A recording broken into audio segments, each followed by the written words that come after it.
Financial scams yes कैसे हो सकते हैं जिससे बचा और कैसे उससे बचा जाए? यस मेरी है ना सर उसमें एक ही मेजर एडवाइस हो कि बहुत सारे लोगों को ROI वर्ड पता नहीं है। It is return on investments, right?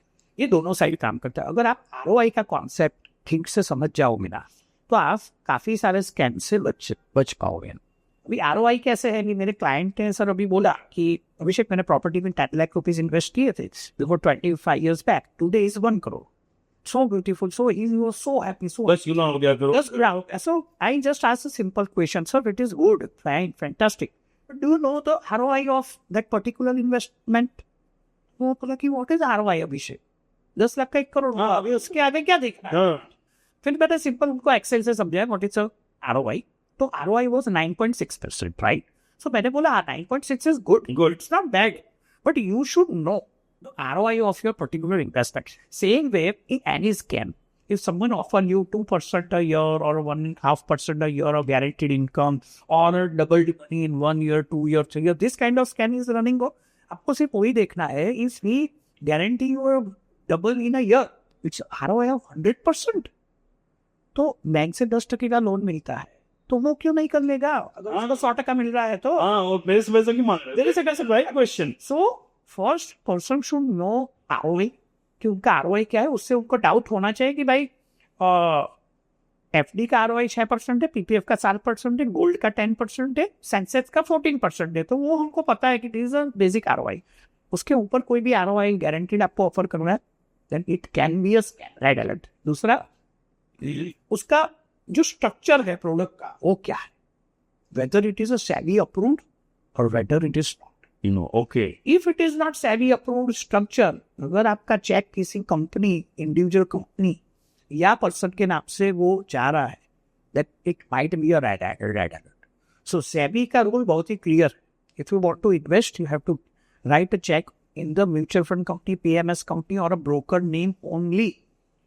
So these are 2, 3, 5 checkpoints we can put before doing investment. So हम काफी सारे लोग उससे बच सकते हैं, ऐसा मेरा मानना है।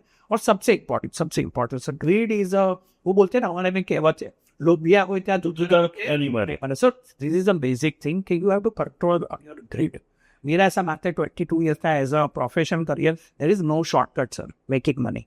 कोई भी शॉर्टकट दुनिया में अवेलेबल नहीं है, और अगर आपको कुछ शॉर्टकट दिख रहा है ना तो उसमें बहुत सारा रिस्क इन्वॉल्व हो सकता है। सो ऑलवेज रिस्क को पहले देखिए, फिर आप रिटर्न्स को देखिए, because capital is very important. अगर आपका कैपिटल ही आपने गवा दिया है तो वो समझो आप गेट से बाहर हो गए हो वेल्थ क्रिएशन की। So protection of capital should be the first priority, then the second will be returns. So as a financial advisor we always suggest focus on risk first, कि क्या रिस्क हम उठा रहे हैं, दैट इज गुड। सो आपके जो अब तक की कन्वर्सेशन में एक जो सजा लोबिया दो चार वाली जो बात बोली, तो 12-14-15% का एक्सपेक्टेशन लेके चलो, उसके ऊपर मिल गया तो बोनस, बट कोई उसके ऊपर एक्सॉर्बिटेंट अगर कोई प्रॉमिस कर रहा है, then there is a red flag. Absolutely there is a red flag. और 12-14 भी कहाँ पे मिल रहा है sir? The listed good companies will give you 12-14, not individual person. वो भी एक समझना है। अगर कोई इंडिविजुअल पर्सन आपको बोल रहा है 1% a month, then it's you should think on it कि भाई वो इंडिविजुअल पर्सन है। हाँ, रिलायंस इंडस्ट्री वो 12% पे ग्रो कर रही है ना, तो वो आपको गूगल पे दिख रहा है, उसका बैलेंस शीट्स आर अवेलेबल। और टाटा बिरला जो भी listed HDFC bank it is listed, अगर वो बोल रहे हैं कि 14% से ग्रो करें, यू कैन। कोई इंडिविजुअल पर्सन बोल रहा है giving money at 1.20% a month, and it's you should think before doing it. So 12-14% you can get from the listed good companies, not from everyone. Otherwise, bank FD is the safest.